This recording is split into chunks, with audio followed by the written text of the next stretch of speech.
If you ever find yourself in a position struggling to choose between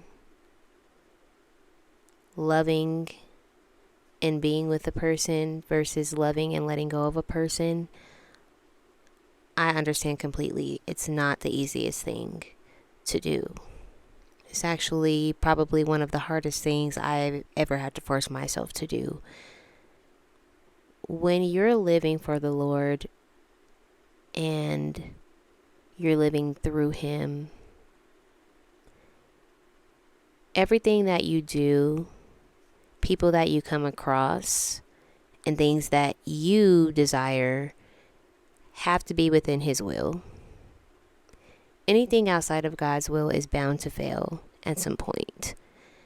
And I know you may think, well, this is my life. This is my love life. I can control it. I can do that. No.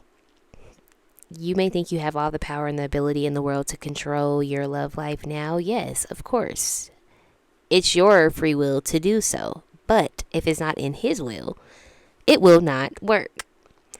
I'm just telling you because I know exactly what it's like. And you don't want to be in a position to where you're healing from having to let go of someone and also understanding the love of God and why it's so important to know His word in the first place.